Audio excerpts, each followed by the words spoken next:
So, Alex, we know one of the highest correlating data points to a wide receiver breakout is draft capital. And I think that's why we got to like D'Wayne Eskridge, who gets taken by the Seattle Seahawks. Seems like a great landing spot. They took him at the 224 in the 2020 NFL draft. I think he's a very interesting option in the back of the second, early third in our Superflex rookie drafts because to me, he's essentially Kadarius Toney light. Look, I get it. I get the hope for Eskridge. But to your point, Kadarius Toney light, it's just a bunch of unproven production. And now with Eskridge, you combine that unproven production with below average size, a guy who's already 24 years old and older than DK Metcalf, his new teammate who's already been in the NFL for 2 years. He's drafted later than Kadarius Toney in this draft, and he goes to a landing spot that doesn't have a lot of opportunity to become the one or even the number 2 receiver in the foreseeable future. So for me, I think Eskridge is a fine prospect, but in terms of what he could be in the NFL, I think he's just a guy. He's an athlete, so maybe as a number 3, he can make some plays and make a big impact for the Seattle Seahawks in the role that he's given. I think he could be an upgrade from David Moore, who was their number 3 wide receiver last season. And certainly as he develops in his career, the hope is that he becomes a really, really polished player as their number 3. But, you know, his tape was just okay. The competition was rough at Western Michigan. Looked like he was playing against high school teams sometimes, to be honest with you. So, yeah, as a prospect, I think he's just okay. And as far as the landing spot goes, I really don't love it. I mean, DK Metcalf has 2 years left on his rookie deal. Even beyond that, my expectation is that DK will stay in Seattle. I think it would be very shocking if he were not to be extended. And then in Tyler Lockett, you have a guy who just got a 4-year, $69 million extension. And there's not a good out on that contract for 3 more seasons. And even after that, if they cut him in the 4th season or moved on from him, there would still be a $14 million dead cap hit. So Sheesh. Lockett is pretty much locked in for another 3 years, probably 4 years. So barring something crazy happening with DK or Tyler Lockett, I mean, Eskridge is the number 3 at best for the next several seasons. And he's already starting out behind, like I said, at age 24. Yeah, he's a little bit older. We do know he is a good athlete.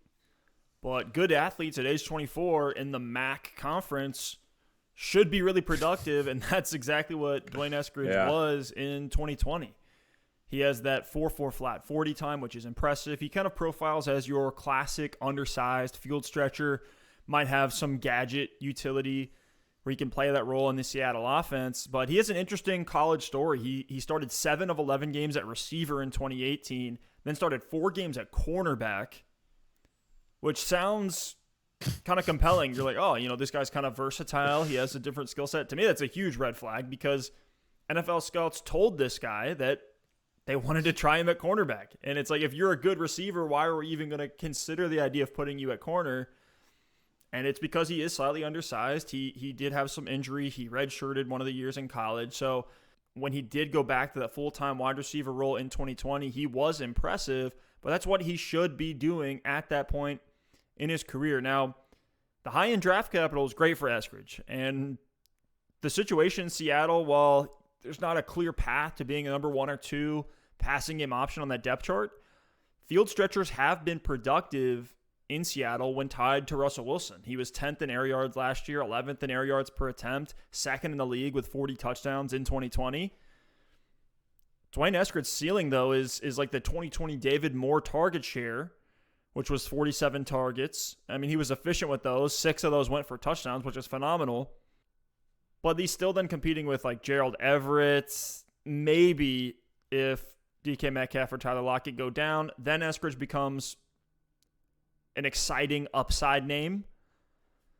But Alex, I'm curious about this. You know, we see Russell Wilson and Aaron Rodgers kind of taking this path where if they throw a little tizzy at the front office, threaten a trade, say they want out, that the team will get their way. It seems like Russell Wilson is potentially going down this path because he wants to throw the ball more. Does that excite you potentially for Eskridge if this team gets up to, let's say, 600 pass attempts in 2021 due to Russell Wilson making his case?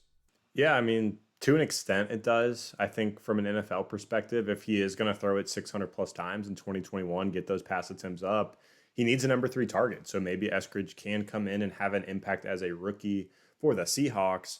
But in terms of fantasy football, in terms of dynasty leagues, there's not a lot that can get me excited for Eskridge right now, other than for some reason he becomes the number 2, which means Tyler Lockett or DK Metcalf is not active on Sunday. So I get it. Teams can support 3 wide receivers. We've seen it done. Last year, the Panthers of all teams supported 3 good wide receivers: Robbie Anderson, DJ Moore, Curtis Samuel. All 3 were top 25 PPR guys.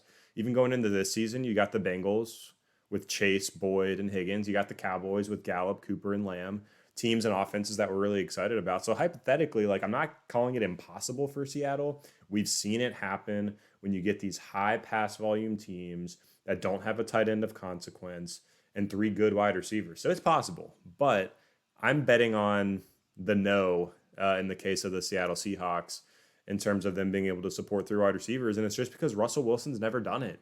I mean, I looked back on Russell Wilson's entire career, all 9 seasons, and the best stat line from his number 3 wideout was actually Tyler Lockett back in 2015. He had 51 receptions for 664 yards and 6 touchdowns. So in terms of an impact on Seattle, that's a great season for your number 3 guy, was making plays, was getting in the end zone. Awesome. But in terms of fantasy football, not even close to getting you excited. So with 2 dominant receivers right now in Tyler Lockett and DK Metcalf, I don't really expect that to change moving forward. And I get what you said about the pass volume as well. I think it is exciting, and I expect Russell to throw it more in 2021. I definitely do. I think they're going to let him unleash a little bit. But even last season, through 8 games, Russell Wilson was doing that. He was on pace for 594 attempts, still ended up setting a career high in attempts with 558, slowed down a little bit over the back half. And even on that pace, David Moore was not fantasy football relevant. Had a solid season as the number 3. I think Eskridge is a better prospect than David Moore, but it's still not enough to get me excited about D'Wayne Eskridge. For 2021, and quite frankly, long-term as well, just knowing what I said earlier about DK and Lockett kind of being locked in for the next 2, 3, 4 seasons, and knowing D'Wayne Eskridge is already a little bit behind in terms of his age, gives me just extra caution with him in these dynasty fantasy football leagues moving forward.